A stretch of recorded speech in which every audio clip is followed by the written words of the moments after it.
নমস্কাৰ বন্ধুসকল, আজি আমি আহি পাইছোঁ পথৰুঘাট ৰণৰ সমাধিস্থলত, যোনটো অৱস্থিত হয় দৰঙৰ চিপাঝাৰ ব্লকৰ অধীনত। আৰু আপোনালোকে সকলোৱে জানে যে পথৰুঘাট ৰণ 1894 চনত হৈছিল, 28 জানুৱাৰী তাৰিখে, আৰু য'ত আমাৰ 140 জনৰো অধিক কৃষক ইয়াতে শ্বহীদ হৈছিল আৰু 150 জনৰো অধিক ইয়াতে ইনজিউৰ্ড হৈছিল কৃষকে।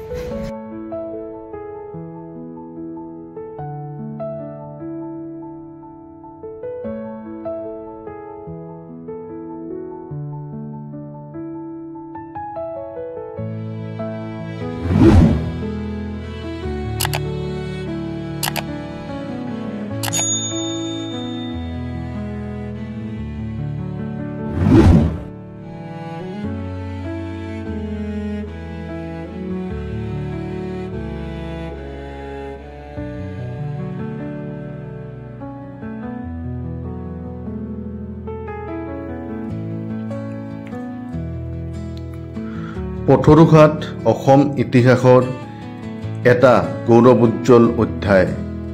1894 চনৰ 28 জানুৱাৰীত ধান খেতিৰ মাজত বিপ্লৱৰ জুই জ্বলিছিল। ব্ৰিটিছ চৰকাৰে অহিংসভাৱে প্ৰতিবাদ কৰা গাঁওবাসীক গুলী চলাই হত্যা কৰিছিল। প্ৰায় 140 বছৰৰ পাছতো সেই সহস্ৰ সাহসিকতাৰ দিনখিনি আজিও আমাক অনুপ্ৰাণিত কৰে। পথৰু গাঁৱৰ সেই কৃষক আন্দোলন আছিল ভূমিপুত্ৰৰ অধিকাৰৰ প্ৰতীক।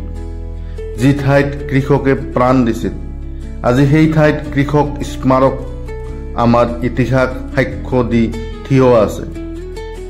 পথৰু গাঁৱলৈ যাত্ৰা কৰা মানে হৈছে ইতিহাসক স্পৰ্শ কৰা, সাহস আৰু আত্মত্যাগৰ স্মৰণ কৰা।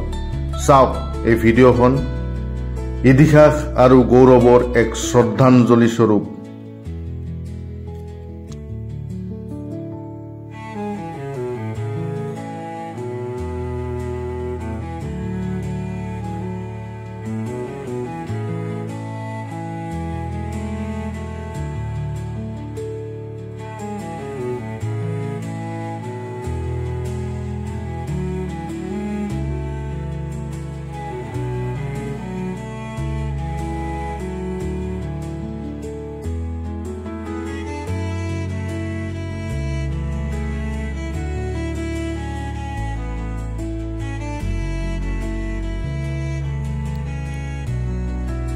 ইয়াৰ পৰা আমি খটৰা সত্ৰলৈ যাত্ৰা কৰিম। খটৰা সত্ৰ ইয়াৰ পৰা বেছি দূৰ নহয়, মাত্ৰ 5 পৰা 7 কিলোমিটাৰৰ ভিতৰত আমি খটৰা সত্ৰ পাম।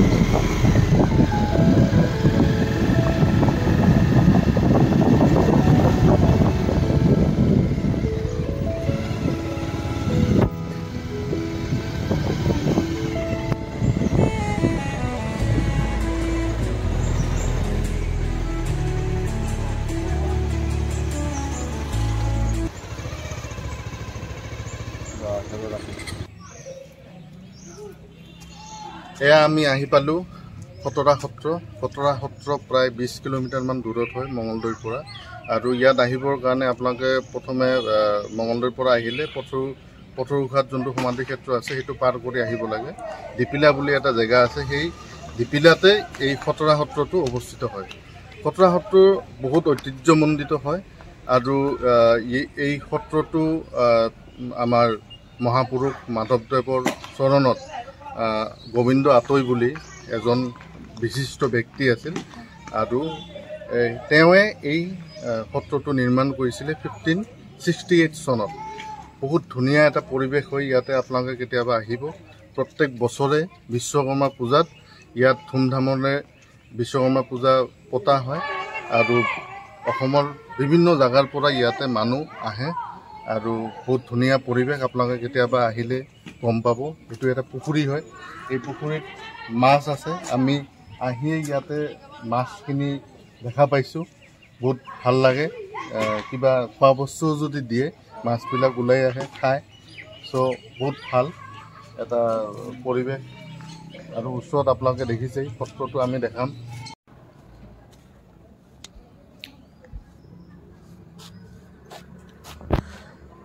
অসমত ধৰ্মীয় আৰু সাংস্কৃতিক পৰম্পৰাৰ এটা উজ্জ্বল প্ৰতীক খটৰা সত্ৰ অৱস্থিত দৰং জিলাৰ শান্তিপূৰ্ণ গাঁও খটৰাত। এই সত্ৰ স্থাপন হৈছিল শ্ৰীমন্ত শংকৰদেৱ আৰু মাধৱদেৱৰ একান্ত অনুগামীসকলৰ দ্বাৰা। সত্ৰখন এক সৎপথ ভক্তি আৰু ধৰ্মৰ চাৰিটা মূল স্তম্ভৰ ওপৰত নিৰ্মিত।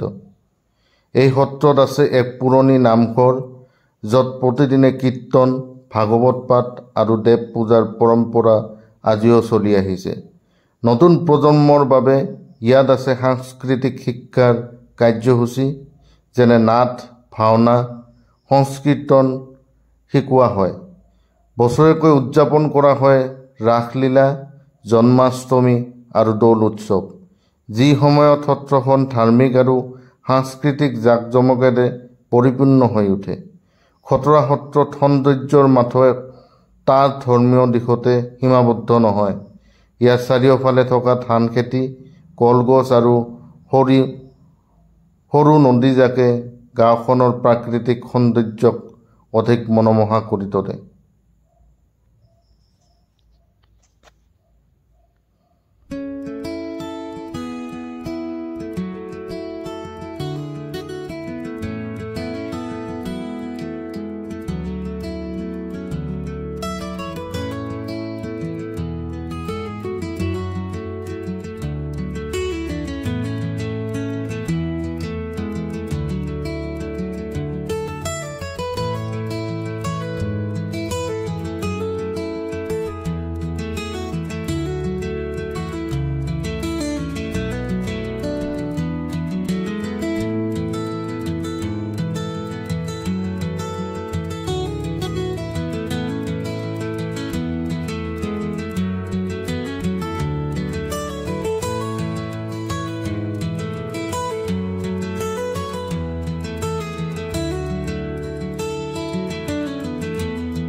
মহাপুৰুষ শ্ৰী শ্ৰী শংকৰদেৱৰ সহাত-স্বৰূপ মহাপুৰুষ শ্ৰী শ্ৰী মাধৱদেৱৰ আদেশমতে তেওঁৰ প্ৰিয় শিষ্য গোবিন্দ আতৈয়ে এক শৰণ নাম ধৰ্মৰ সোৱাদ বিলাবলৈ বৰদৰঙলৈ আহি আজিৰ এই ঠাইতে শুভ পদাৰ্পণ কৰে।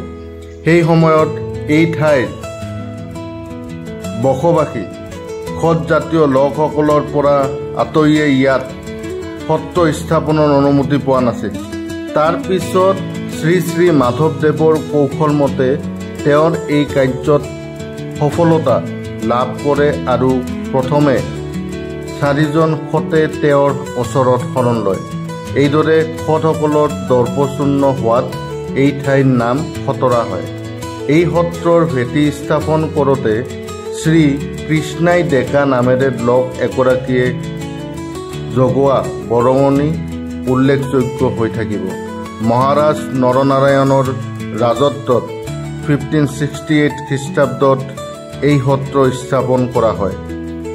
এইজনা নৃপতিৰ আদেশ অনুযায়ী কোচ ৰজাসকলৰ ৰাজত্বকালত এই সত্ৰই কৰ কাটলৰ পৰা সদায় ৰেহাই পাই আহিছিল। কোচ বিহাৰৰ নৱম মহাৰাজৰ পুত্ৰ চন্দ্ৰনাৰায়ণ আৰু দ্বাদশ মহাৰাজৰ পুত্ৰ ধৈৰ্যনাৰায়ণ এই সত্ৰৰ হকে বহুতো বয় বস্তু দান কৰিছিল।